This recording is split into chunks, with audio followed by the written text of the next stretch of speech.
नमस्कारम, morning. हाँ, तो आज का जो हमारा टॉपिक है डिस्कशन का, that is preparation and updation of master data. तो बहुत बार कैसे हुआ है, हमारे बहुत सारे क्लाइंट्स है, हमारे अपने खुद के क्लाइंट्स होते हैं ना, तो ज़्यादा डिफिकल्टी नहीं आती हमको मास्टर डेटा प्रिपेयर करने के लिए। लेकिन हम क्योंकि बहुत सारे अदर प्रोफेशनल्स को सर्विसेज दे रहे हैं, तो we are going for P2P services ना, तो उन क्लाइंट्स का भी हम काम कर रहे हैं, उन प्रोफेशनल्स का भी काम हम कर रहे हैं। तो हमारे पास है ना एक प्रॉपर डेटा मैनेजमेंट होना चाहिए। और किसी भी कंपनी के लिए या किसी भी ऑर्गेनाइजेशन के लिए जो उनका असेट होता है ना, दैट इज देयर डेटा। क्योंकि आप लोगों को पता है, you being a professional students, तो कभी भी इनकम टैक्स का नोटिस आ सकता है और वो 8 साल 6 साल पुराना डेटा मांग सकते हैं। कभी भी जीएसटी का नोटिस आ सकता है, 6-7 साल पुराना डेटा मांग सकते हैं। आरओसी का नोटिस आ सकता है, तो ऐसे ही वो लोग भी क्या करते हैं, 8 साल 9 साल 10 साल पुराना डेटा मांग सकते हैं। अब हम अगर आज की चीजों को आज हम सेग्रीगेट करके या प्रॉपरली मेंटेन करके नहीं रखेंगे, तो डेफिनेटली 2 साल के बाद हमको भी याद नहीं रहा कि हमने कौन से क्लाइंट के लिए क्या काम किया था, उस काम को किया किसने था, ऑथराइज किसने किया था, कंप्लीट हुआ कि इनकम्प्लीट हुआ। तो किसी का कोई ट्रैक रिकॉर्ड नहीं रहना है। इसके लिए हमको डेटा प्रिपेयर करना पड़ेगा। और हमारे जो ऑर्गेनाइजेशन इलीट गुरुकुल है, उसका जो एक वीकर पॉइंट है, that is the maintenance of data. हम क्लाइंट के डेटा को प्रॉपर मैनेज करते ही नहीं है। फिर भी टू सर्टन एक्सटेंट पिछले साल से हम जब से सर्वर ले लिया, तो हमने एक सिंक्रोनाइज में आ चुके हैं। लेकिन फिर भी अभी भी डेटा जिस तरीके से मेंटेन होना चाहिए उस तरीके से मेंटेन नहीं होता है। तो प्रॉब्लम कहाँ आती है, जब कोई पर्टिकुलर पर्सन जिस कभी कंपनी का काम किया ही नहीं है, किसी भी एंटिटी का काम नहीं किया है, और ऑफिस में कोई अवेलेबल नहीं होने की वजह से उसको कोई सडनली कुछ काम या कोई डेटा मांग लेते हैं कि इस क्लाइंट का ये डेटा दे दो, तो पता ही नहीं चलता कि डेटा कहाँ पर है। तो कभी किसी और के फोल्डर में होता है, कभी किसी और के फोल्डर में होता है, कभी किसी के डेस्कटॉप पे होता है। तो बहुत सारे प्रॉब्लम्स आते हैं। और फिर उसके बाद हमारे जो क्लाइंट्स होते हैं, कभी भी जाते हैं, कुछ भी मांग लेते हैं। अब जब, और उनको एक ट्रस्ट होता है हमेशा कि मेरा सीए है ना, उसके पास मेरा सब डेटा है। वो सीए उसको सीए के ऊपर पता नहीं कौन सा भरोसा रहता है कि मेरे सीए के पास मेरा सब डेटा है। उसको ये नहीं पता होता कि सीए के ऑफिस में सीए काम नहीं कर रहा है, आर्टिकल कर रहे हैं, तो डेटा की वाट लगा देते हैं। क्योंकि जब आर्टिकल्स की बात आती है, तो आर्टिकल्स किधर भी कुछ भी अपनी मनमानी करके डेटा को रख देते हैं। सीए को भी नहीं पता होता है कि उस टाइम का क्या डेटा हमारे पास है इन सर्टन सिचुएशंस। तो जब भी क्लाइंट डेटा मांग लिया ना कि सर मुझको मेरा ये वाला डेटा दे दो ना, या सर 2020-21 का बैलेंस शीट दे दो, साइन किया हुआ, वो क्या है ना बैंक में लोन लेने का, तो बैंकर ने मांगा हुआ है। अब फिर ढूंढना होता है 2020-21 का बैलेंस शीट बना है कि नहीं बना है, बना है तो साइन हुआ है कि नहीं हुआ है, साइन हुआ तो क्लाइंट का साइन हुआ है उसके ऊपर कि नहीं, अच्छा क्लाइंट ने साइन किया तो उसने हमको स्कैन कॉपी साइन करके दिया है कि नहीं दिया है, वो सब हमारे पास ट्रैक में नहीं होता है। क्योंकि अभी तक हम लोगों ने कभी डेटा को प्रिपेयर करना, उसको प्रॉपरली मैनेज करना कभी हमने सीरियसली लिया ही नहीं जाता। और हमारा ये पिछले साल से चल रहा है कि पीएन राज की पीयर रिव्यू होने वाली है।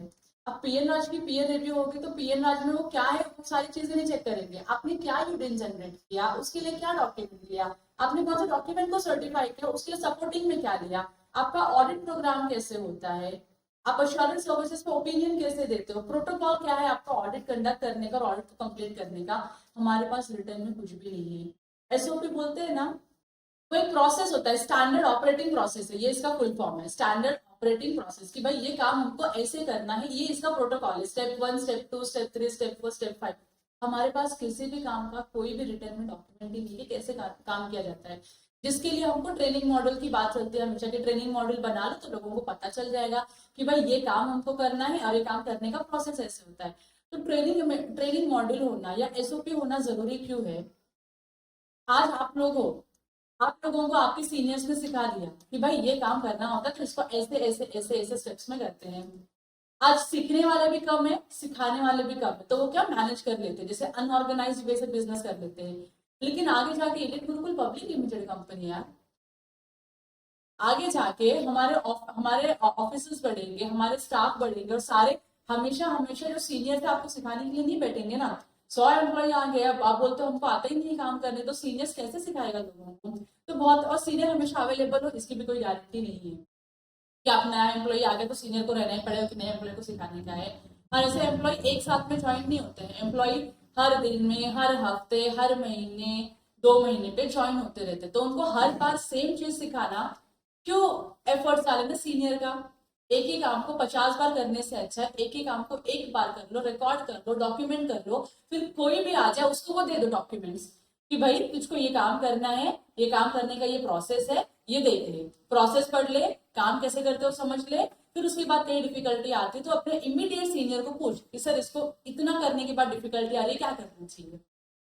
तो ये कब पॉसिबल होगा, जब हमारे पास राइटिंग में हमारा एसओपी प्रिपेयर होगा, हमारा ट्रेनिंग मॉडल अवेलेबल रहेगा तो होगा, अदरवाइज तो होने से रहा। इसके लिए ट्रेनिंग मॉडल का इंपॉर्टेंस है। आगे जाके ऑडिट प्रोग्राम के लिए पीयर रिव्यू में पूछेंगे कि दिखाइए आपका ऑडिट प्रोग्राम कैसे होता है, कौन डिसाइड करता है कि ऑडिट पे कौन जाने वाला है, कौन क्या काम करता है, स्टार्ट कहाँ से होता है और एंड कैसे होता है, रिपोर्ट्स कब सबमिट होते हैं। हमारे पास इसका कोई रिकॉर्ड्स या कोई रिटन में डॉक्यूमेंट्स नहीं है। तो पीयर रिव्यू के जब पीयर रिव्यू होता है तो this becomes a negative remark कि हाँ इस फर्म इतनी बड़ी फर्म है लेकिन ऑर्गेनाइज वे से काम नहीं करते हैं। अब जब नेगेटिव रिमार्क आता है तो बहुत सारी जगहों पे जाकर हम इम्पैनल करते हैं ऑडिट के लिए, हमारा जो ग्रेड होता है ना वो ग्रेड कम कम कम कम होते जाता है। तो कोई प्रेफर नहीं करेगा किसी भी अनऑर्गेनाइज्ड सीए फर्म को अपॉइंट करने के लिए एज एन ऑडिटर, क्योंकि आप अपने क्लाइंट को यही बता दो कि ऑर्गेनाइज्ड कैसे होना है। अगर आप ही ऑर्गेनाइज नहीं हो तो अपने क्लाइंट को क्या बोलोगे ऑर्गेनाइज होने के लिए, और उनको दिखाने के लिए क्या है ना आपके पास कि सर ऑर्गेनाइज रहने का फायदा क्या है और कैसे रहा जाता है। इसके लिए हमको डेटा प्रिपेयर करना बहुत ज्यादा जरूरी है और डेटा को अच्छे तरीके से सिक्योरिटी में रखना भी इंपॉर्टेंट है, क्योंकि आर्टिकल्स आते हैं आर्टिकल्स जाते हैं, ये फॉर्म चलने वाली है हमारे बिना और तुम्हारे साथ भी। तो तुम जाते वक्त डेटा लेके ना जाओ, आते वक्त दूसरा डेटा लेके ना आओ। इसके लिए उसका भी क्या होता है, प्रोटोकॉल होता है कि भैया आपको ये सिस्टम दिया जाएगा, ये इतने का ही एक्सेस है, आप ये काम करने आप ये काम करते हो ना, आपको इतने के एक्सेस की रिक्वायरमेंट है, ये एक्सेस लो, इससे ज्यादा एक्सेस आपको नहीं मिलेगा। तो डेटा चोरी होता है। फिर आर्टिकल्स क्या होता है, आगे जाके सीए बन जाते हैं, क्लाइंट लेके जाते हैं फिर कि सर वो कहाँ आप उस सीए के पास काम कर रहे हो, आप मेरे पास आइए मैं आपका पूरा काम हैंडल करता था। ये होता है, this is the practical problem. तो उसके लिए क्या करने का, क्लाइंट अगर हमारा डेटा सॉरी हमारे आर्टिकल्स अगर हमारे क्लाइंट ना लेके जाए तो क्या करना चाहिए, हमको डेटा को सिक्योर रखना चाहिए। अब डेटा सिक्योर कैसे होता है, उसके अलग अलग वेज है सिक्योर करने के लिए। उसमें का एक है जम्पू, जिसपे हमने बात की थी कि जम्पू पे डेटा बहुत ही ज्यादा सिक्योर होता है, जिसको जितना एक्सेस दिया उसको उतने ही डेटा का एक्सेस मिलता है, उससे ज्यादा कुछ नहीं, उससे कम कुछ नहीं। तो वो अगले फाइनेंशियल ईयर में देखेंगे कि जम्पू यूज करने लायक तो बने पहले, हम एक एक्सेल ठीक से नहीं कर पा रहे, हम एक प्रॉपर फोल्डर मेंटेन नहीं कर पा रहे ठीक से, हमको क्या ही समझ लेंगे ना। इसके लिए हमको पहले बेसिक चीजें सेटल करनी पड़ेंगी। एक बार बेसिक चीजें रेडी हो जाती है then we can move forward with any other software जो अच्छे से कस्टमाइज करके हमारे रिक्वायरमेंट्स फुलफिल करने वाले सॉफ्टवेयर दे। तो वो फ्यूचर प्लान है, लेकिन प्रेजेंटली हमको क्या करना है, एक तो पहला आपको ट्रेनिंग मॉडल डेवलप करना है। कुछ कुछ ट्रेनिंग मॉडल्स डेवलप हुए हैं, वेल गुड। जो ट्रेनिंग मॉडल डेवलप नहीं हुए आप लोगों को रिस्पॉन्सिबिलिटी लेनी है and then you have to develop a training model. बहुत सिंपल है। और इस पीरियड में कोई ड्यू डेट नहीं है, ऐसा मतलब कोई एनुअल ड्यू डेट नहीं करे, जीएसटी का ये भरना है, एनुअल रिटर्न भरना है, आईटीआर भरना है, अलग अलग क्लाइंट्स का टैक्स ऑडिट है, आरओसी के एनुअल कंप्लायंस है, अभी कोई ऐसा ड्यू डेट वाला मतलब हेवी ड्यू डेट वाला काम नहीं है। और बाकी जो मंथली ड्यू डेट्स आपके आते हैं टीडीएस और जीएसटी के, वो आप रेगुलर बेसिस पे कर ही रहे हो। इसके साथ ही साथ आपको ट्रेनिंग मॉड्यूल डेवलप करना है। तो आप लोगों की एज अ आर्टिकल और as a team member responsibility बनती है कि आपका फेवरेट एरिया क्या है, जिस पे आपको काम करना पसंद आता है, वो एरिया पिक करो और उसके ऊपर ट्रेनिंग मॉडल बनाओ कि हाँ भाई इस एरिया पे ऐसे काम करते हैं। से फॉर एग्जाम्पल GSTR1 कैसे भरना होता है, तो किसी को बहुत अच्छा लगता है GSTR1 ऐसे भरते हैं, तो जिसको थियोरेटिकल नॉलेज होगा, लॉ का नॉलेज होगा GSTR1 में क्या जाता है कैसे भरते हैं, उस पर्सन को हेल्प लेके, प्रैक्टिकल हेल्प लेके कि हाँ ये ऐसे भरा भी जाता है, लॉ में ऐसे बोला ना, तो भरने के लिए ये सारे प्रोसेस फॉलो करने होते हैं, एक ट्रेनिंग मॉड्यूल डेवलप करनी है, दैट्स ऑल। और बहुत बड़ा प्रोफेशन नहीं लिखना है ट्रेनिंग मॉड्यूल में, 3 से 4 पेज का ट्रेनिंग मॉड्यूल होना चाहिए एक एक कॉन्सेप्ट के ऊपर।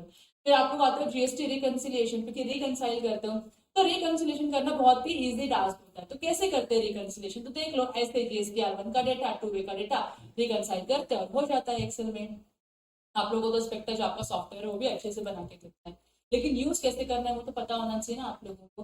तो you have to take initiative. अब तक हम लोगों ने डिपार्टमेंट वाइज बोल दिया था कि ये डिपार्टमेंट का काम इस डिपार्टमेंट के हेड को अपने टीम मेंबर से करवा के लेनी है, न डिपार्टमेंट के हेड को आता पता है उस ट्रेनिंग मॉड्यूल का, न डिपार्टमेंट के टीम मेंबर्स को पता है उस ट्रेनिंग मॉड्यूल का। तो आप लोगों को, अगर आप लोगों की इच्छा है कि नहीं मुझे कुछ कंट्रीब्यूट करना है, कुछ अच्छा करना है जिंदगी में, सिर्फ काम ही नहीं करना है, कुछ और बड़ा करना चाहिए आगे जाके, टीम लीड करनी है या लीडर बनना है, then it is your responsibility to do everything to grow your team.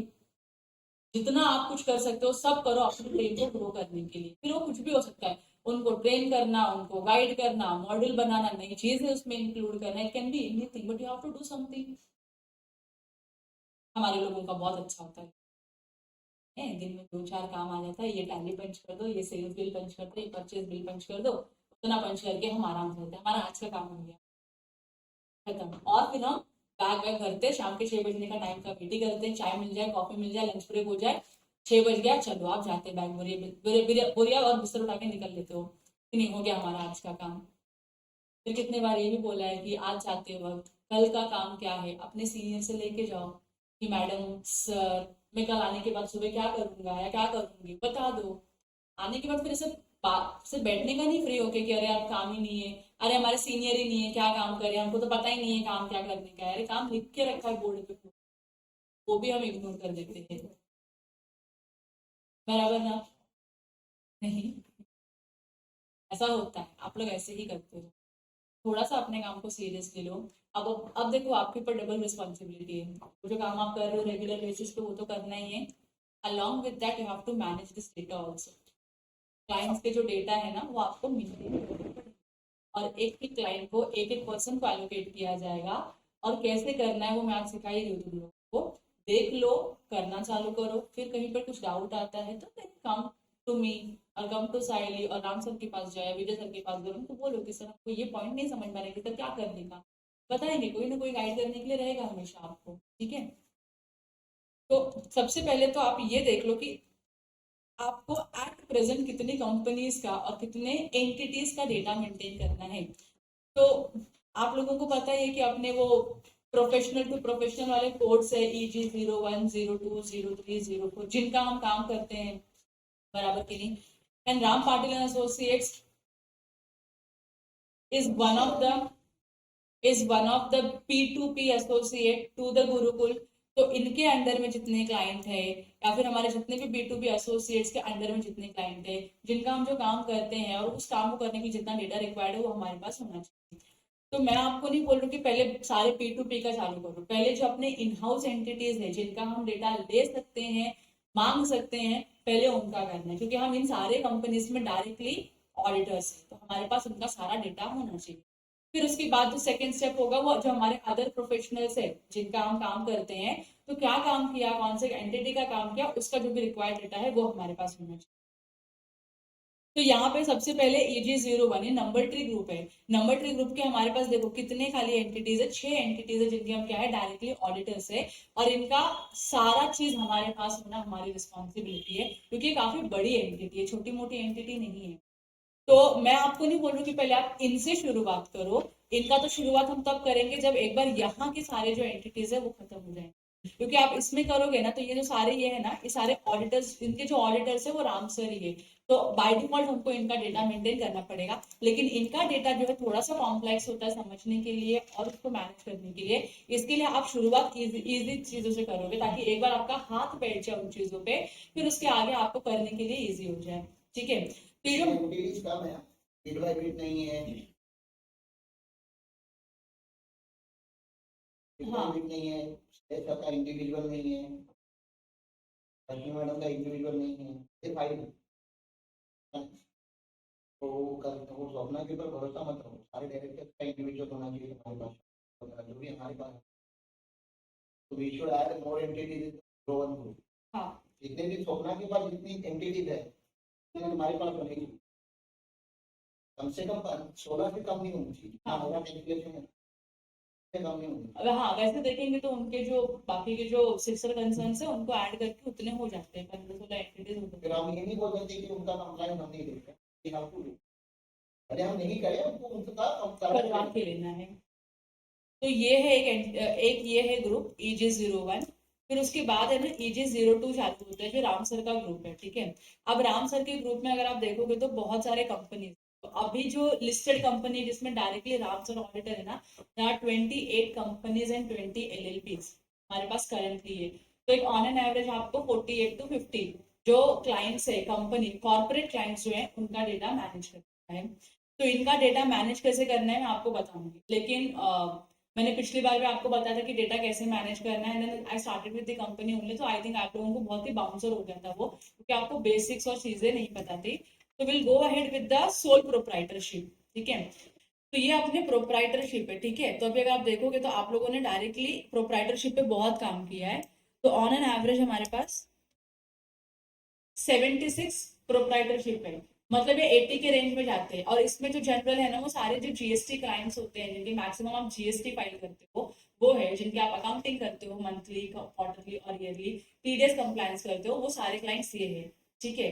तो आपको शुरुआत में ना इनसे शुरुआत करनी है, ऐसे क्लाइंट से शुरुआत करनी है, तो इनका डेटा मैनेज करना थोड़ा इजी हो जाता है, और आप लोगों को आइडिया आ जाता है कि ओके फोल्डर में हमको क्या क्या रखना है और हमको फोल्डर्स बनाने कैसे हैं।